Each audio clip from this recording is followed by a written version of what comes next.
Coming up in this episode, we have the IMG vote results. How did your club vote?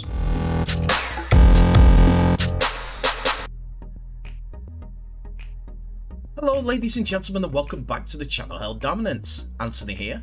Please remember to like and subscribe, and also click that notification bell for any new videos or updates that may be coming your way in the near future. So we are starting today's episode with the news that realignment day is upon us, where we're expected to find out the results of the vote of all the Rugby League and RFL clubs to determine whether or not to go ahead with the IMG proposals. IMG, the Betfred Super League and the RFL have been negotiating and created up pathways to see the potential of growth determined by improvements in infrastructure for each club. The best infrastructure gives them a seat at the top table, whether it's fan power, matchday experience, community, financial statements, etc, etc. We have recently seen the proposals with a couple of amendments to do with how the grading system was going to work with IMG, and I've done an entire video on it right here. So what you need to do now is find out where and when the vote is going to happen. Well, it's today, and it's happening in the birthplace of Rugby League, Huddersfield.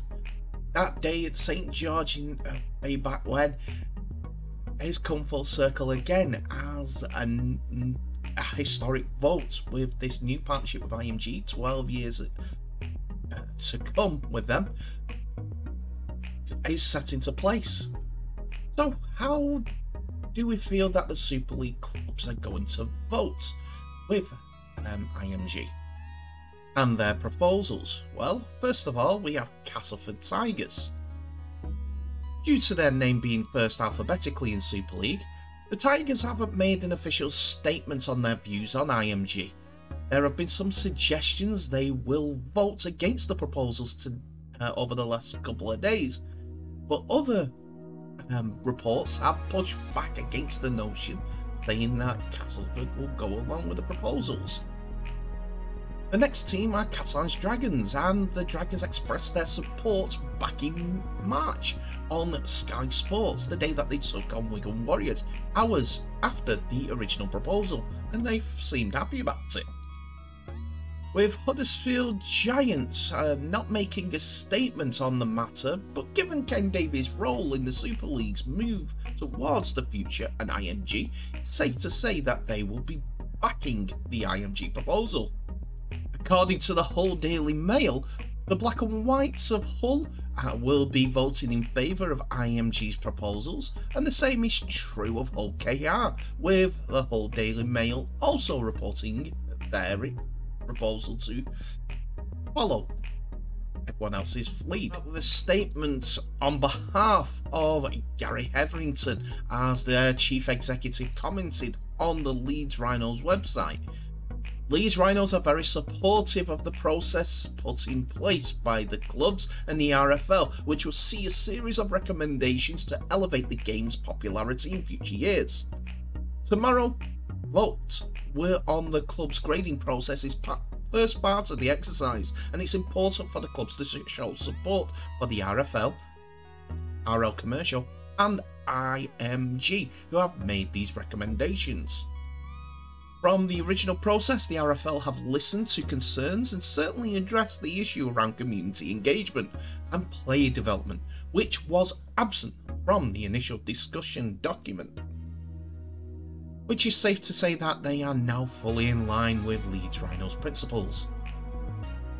It is also safe to say that Lee Leopards are behind it, as Derek Beaumont has been a brilliant driving force for the game, trying to reach a new audience and taking the game to new levels, as he's spoken about the changes IMG can make, and many believe a lot of what he has done is to impress IMG. It is expected that they will also vote in favour of the proposals. It was said that Salford haven't made an official stance either way, with the Red Devils saying that it's 50-50 on whether they will go into vote in favour or in opposition to the IMG proposals. So we're going to have to wait for the vote itself to see how they come around or how they don't vote. While Warrington have gone along with the flow and know that there's a potential of being a good thing with IMG, it's Wakefield that have bucked the trend a little bit, as the club's owner Michael Carter, one of their directors, putting programme notes ahead of the club's meeting with Lee, that it's seemingly that they were going to vote against the IMG changes due to concerns that hadn't been addressed yet. But since then, there have been reports that Wakefield fears have been addressed and will vote in favour. The biggest two proponents of the vote have been, proponents isn't the right word, shall we say advocates, have been St Helens and Wigan Warriors, as the rivals have both extensively made comments that they're in favour of the proposals. First of all, Saints owner Eamon McManus says the review and its recommendations have been clearly exhaustive and transparent. It has been compiled by an institution independent of clubs or a governing body that is designed to benefit the game in its entirety. It will provide a solid platform for future growth. This gives Endeavour IMG the ability to bring to bear its global resources and expertise in media streaming, digital, branding, gambling, sponsorship and events management in order to ensure improved profile and revenue growth throughout the game of rugby league and to the benefit of all. This was echoed by Chris Radlinski, the chief executive of Wigan Warriors, saying we need to improve our standards across the board, and that can only be good. Overall, I thought it was a pretty positive meeting, but we still have questions. Right from the start, IMG was spending too much time on the rugby, but not the product, as they looked in terms of making the sport grow as a whole.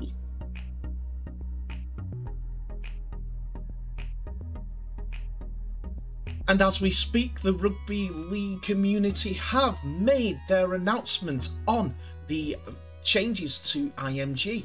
Just bringing up the right page at this moment in time, and it is a positive one, as they saying that 86% of the vote voted in favour of the changes that IMG are proposing. They're saying that 10 of the 11 clubs voted in favour with one abstention. The 12th club, Castellan's Dragons, were not entitled to vote due to historic voting practices. In the Championship, out of the 13 clubs, because Toulouse are not entitled to a vote, 8 were in favour with one abstention. And meanwhile, 7 of the 11 Betfred League One votes were in favour with one abstention. There is more information that keeps coming out, as I am led to believe, according to a report by Love Rugby League, that it's understood Wakefield, Trinity and Castleford Tigers are not the clubs that have abstained, with Salford Red Devils doing so on the proviso that they need more information. In the League One vote, Hunslet, Dewsbury and West Wales Raiders, who still have a licence, abstained from League One's vote, with Whitehaven, Keighley Cougars, Batley Bulldogs and Featherstone Rovers doing the same in the Championship. They've gone through the abstention route rather than actually voting against the proposal. Our clubs were unanimous in supporting the 12-year strategy partnership with IMG when it was proposed in 2022, and have now given strong support for the club's grading recommendation, which is crucial to allowing the sport to grow and fulfill its potential on the domestic and international stage. He then went on to thank IMG, Endeavour and all their partnership and subsidiaries and then said, in terms of club grading, it's important to stress that there will be no changes to the existing arrangements for promotion and relegation this season. Telling comment there. He also said that in the closing stages of the season this autumn, illustrative gradings for all clubs will be published, providing with a clear idea of where they stand, with 12 months until gradings are updated to determine membership of the top tier competition in 2025. We will also continue to work with clubs to develop the minimum standards that we will sit alongside the grading criteria and continue to consult with council. It is important to reinforce that this outcome, whilst being crucial to the growth of the sport, is only the first step. Work is currently underway to further develop the domestic calendar for 2024, deliver certainty to the international calendar, and continue the digital transformation within Rugby League that will continue to lay the foundations for a greater return from the sports assets in the future. IMG were voiced by Matt Dwyer, Vice President of Sports Management, who said that he was greatly appreciative to all the club's input and support during this process. While there is naturally no set of recommendations that will suit everyone, he strongly believed that the club's grading as part of the wider reimagining Rugby League strategy is essential to ensuring sustainability and growth of the game as a whole, and are pleased to see that such a strong majority of the clubs agree. This is a positive milestone for the future of the sport, and we are excited to continue to drive progression in the areas over the coming months. 86% is a landslide when it comes to votes, so to get it over the line, Rugby League have finally come together looking at it. IMG have been successful recently. Around the same time of the announcement, IMG announced that their sports and entertainment group have acquired a majority interest in a new company that will combine World Wrestling Federation, World Wrestling Entertainment, with the Ultimate Fighting Championship to form what is the two parties have hailed as a live sports and entertainment powerhouse, and creating a $21.4 billion with a B dollar company. The deal catapults WWE into a new era after spending decades under the control of the McMahon family, and the new venture will cross-promote to drive brand awareness and deeper penetration that overlaps the fan bases. More than 700 million fans with the UFC and 1.2 billion with WWE fans worldwide. It will look to maximise the value of the combined medias to enhance sponsorship monetization, develop new forms of content, which has been the source of the IMG deal with the Rugby League. So the reason why I bring it up is that it mirrors the brand, and if IMG can help endeavour tap into that fan base to bring awareness into Rugby League, it's a deal that's worth having. That is a big if at this point, because Rugby League needs to get out of its own way.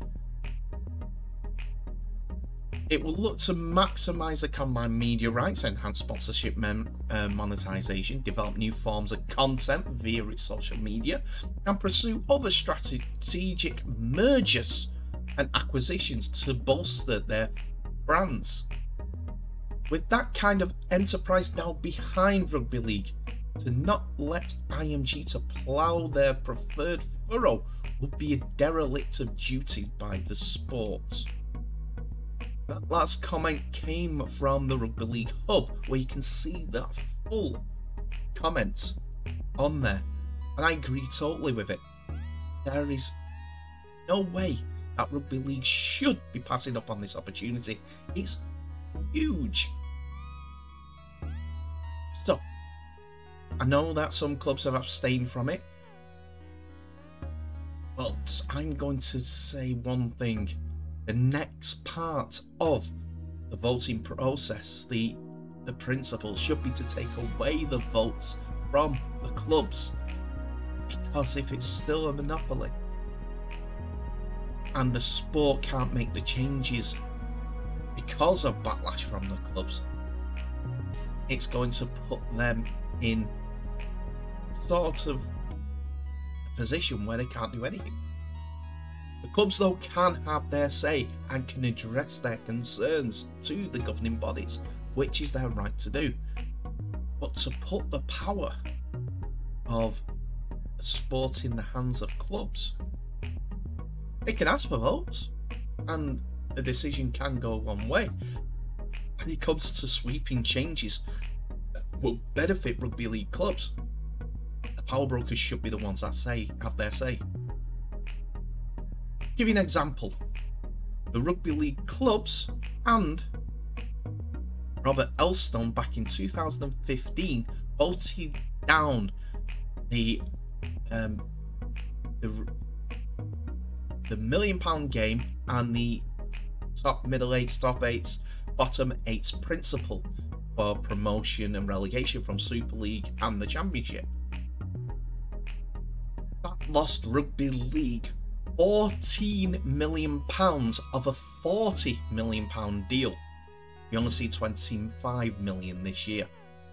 That was the sport's idea to bring diversity, and also the broadcasters' idea to bring new competition into it, and it was working from a financial point of view. Downside was that some of the Super League clubs were losing their status. Promotion and relegation, you wanted it, you were losing it. There's only one going down. If you think rugby league's open because of one team going down, it's not a level playing field. Should be two. If you're going to have relegation, it makes it fairer and it makes it more jeopardy worth. And last year would have seen Warrington relegated. Look at what Warrington did this year.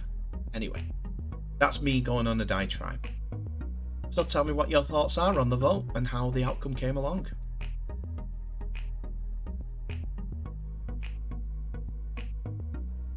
And that's it for another episode, ladies and gentlemen. Thank you so much for watching. Please remember to like, subscribe and share this video worldwide, and also press that notification bell for any updates on new videos that may be coming your way in the near future. Tell me what your thoughts are on today's episode in the comment section below, as it's a lead up and we found out the decision of the Img deal. I know people are going to have their opinions about it, and Keighley Cougars keep having their opinion on it. Now the vote is in, they have to follow it. Yes, there have been some aspects that clubs will be upset by, but as Simon Johnson said, there is not going to be a one-size-fits-all deal. There's always going to be someone upset, no matter what you do.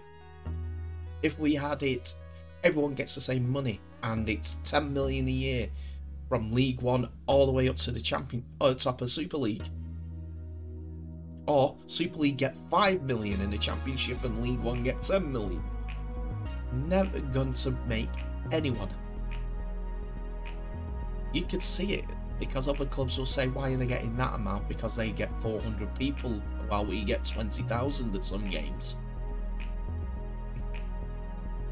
The arguments are there for all points, but at this point, the vote has gone through for the grading system. Img are still willing to listen to concerns, as after they announced their grading system, changed it slightly. You see all the information about that, which is always going to be a positive.